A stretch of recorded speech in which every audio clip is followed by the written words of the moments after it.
भक्त भगवान को ऐसे कटघरे में लाके खड़ा कर देता है ना कि भगवान के पास कोई चॉइस नहीं बचती। भगवान भी एकदम चुप हो जाते। जूनागढ़ नरसी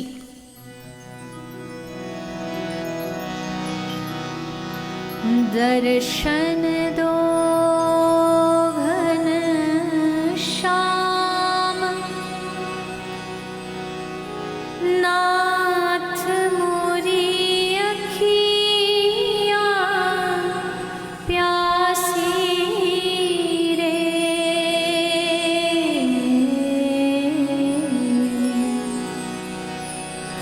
दर्शन दो घन श्याम नाथ मेरे अखियाँ प्यासी है। ये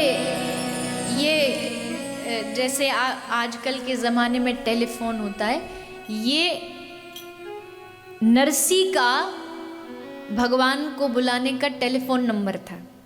राग केदार राग, केदार राग गाए नरसी और ठाकुर जी ना आए, ऐसा कभी हुआ नहीं। जब भी डायल करें, मतलब जब भी केदार गाए, ठाकुर जी तुरंत उपस्थित हो जाते।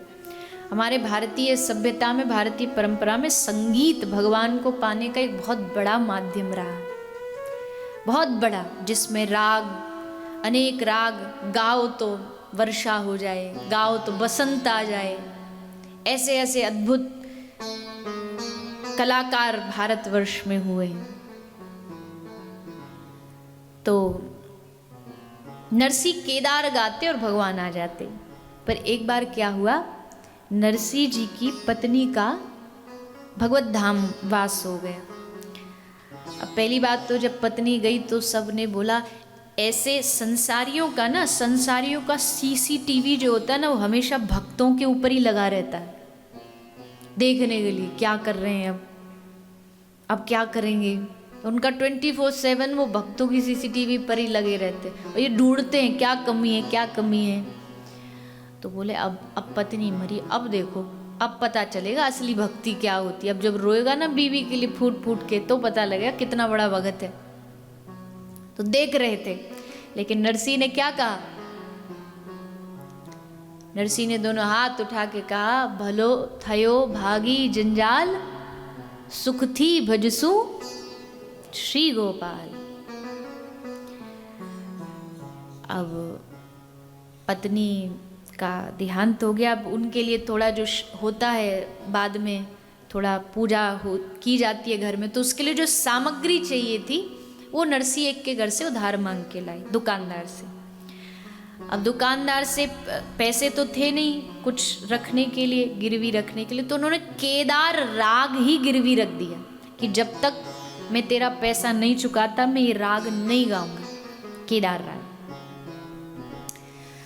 उसी के बाद क्या हुआ कि एक राजा ने नरसी को लोगों के कहने पर, लोगों ने भड़काया राजा को कि ये तो हरिजनों के घर में जाके कीर्तन करता है, निम्न जाति को छूता है, उनके घर भोजन करता है, ये भक्त नहीं, और भक्त है तो इसकी परीक्षा लेके देखा। तो राजा ने जेल में नरसी जी को बंद कर दिया। और जेल में क्या परीक्षा रखी कि सुबह होने से पहले अगर तू सच्चा भक्त है तो तेरा भगवान आके तुझे गले में फूलों की माला पहना जाए, तो मैं मानूं तू सच्चा भक्त है, नहीं तो सुबह होते ही तुझे फांसी पर चढ़ा दिया जाए।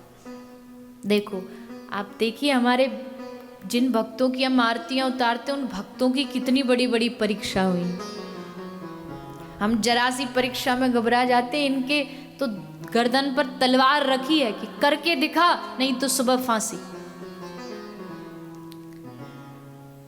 अब नरसी जी जेल में बंद कर दिए गए।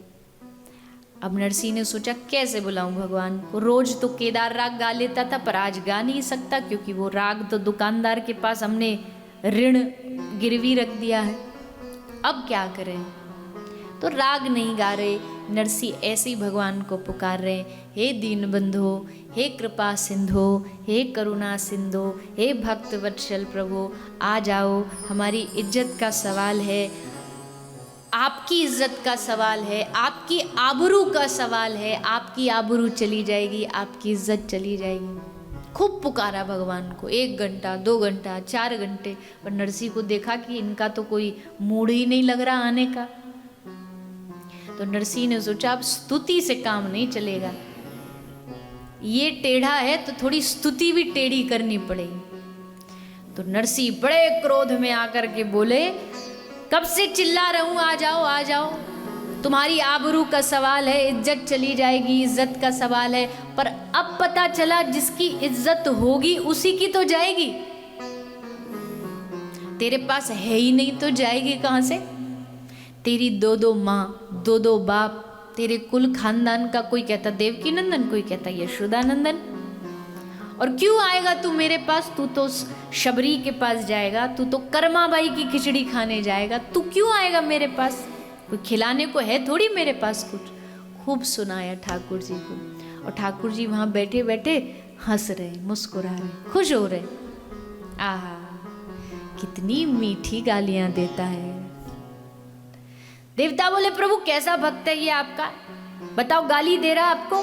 दुनिया स्तुति करती है, गाली दे रहा है। ठाकुर जी कह रहे हैं देवताओं को, देवताओं सच बता रहा हूं, आज तक इसने हजारों बार केदार राग गाया, पर इतना मजा कभी इसके राग में नहीं आया जितना आज इसकी गालियों में आ रहा है। अब आप बताओ, ऐसा भगवान आपको और कहीं दुनिया में मिलेगा जो आपकी गालियों में भी कहे कि बड़ा आनंद आ रहा है, बड़ा अच्छा लग रहा है? कोई हमें एक गाली देकर तो देखे, हम पूरा उस लठ लेकर के खड़े हो जाएंगे, दे दूसरी गाली। और ठाकुर जी कह रहे मुझे बड़ा आनंद आ रहा है, कितनी मीठी गाली दे रहा है। गाली सुनते रहे ठाकुर जी। अंत में देवताओं ने कहा कि प्रभु चले जाओ, नहीं तो इस बेचारे को बेकार में और प्राण हाथ से धोने पड़ेंगे। तब श्री ठाकुर जी आए और रात को माला पहना करके गए। और सुबह जब हुई, जैसे देखा गले में माला पड़ी है, चारों ओर घोषणा हुई, राजा ने आकर के नरसिंह से क्षमा मांगी। भक्त हमेशा जीतता है, अंत में विजय उसी की होती है कि ये भक्त अपनी भक्ति से विजय प्राप्त कर लेता है।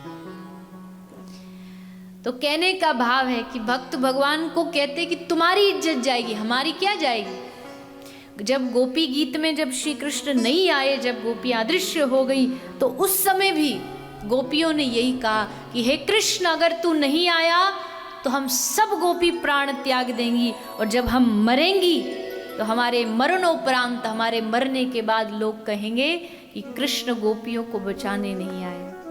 तेरे नाम पर कलंक लगेगा, तुझे पाप लगेगा।